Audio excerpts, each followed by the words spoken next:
Sa gitna ng pinaigting na kampanya laban sa ilegal na droga, matagumpay na naisagawa ang Marijuana Eradication Operation sa Barangay Likungan, Sugpon, Ilocos Sur.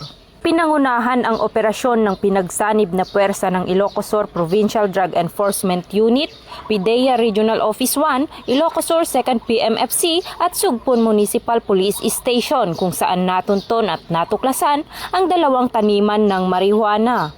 Ang operasyon ay matagumpay na isinagawa sa bisa ng PIDEA Pre-Operation sa pamumuno ni Police Lieutenant Chester G. Dandin, team leader ng Ilocos Sur Provincial Drug Enforcement Unit. Tinatayang may kabuuang lawak na 900 metro kwadrado ang dalawang plantasyon na may humigit kumulang 5,000 fully grown marijuana plants. Tinatayang aabot sa 1 milyong piso ang kabuuang halaga ng mga ito.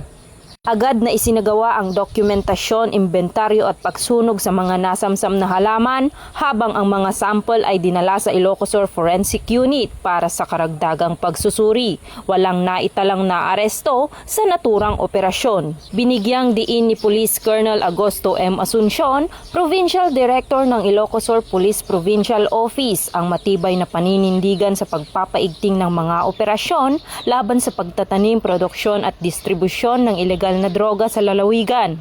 Ayon sa kanya, ang tuloy-tuloy na eradication operations ay patunay ng determinasyon ng mga autoridad na hindi lamang mahuli ang mga sangkot, kundi higit sa lahat ay mapigilan ang pagkalat ng ilegal na droga sa komunidad.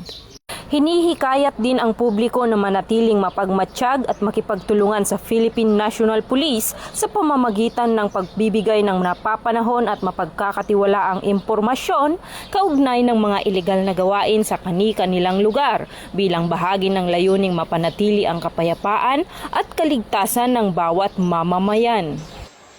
Mula dito sa Ilocos Region, ako ang iyong PNN correspondent, Patrolwoman Mickey Lyra Barbero, alagad ng batas, tagataguyod ng Balitang Pulis.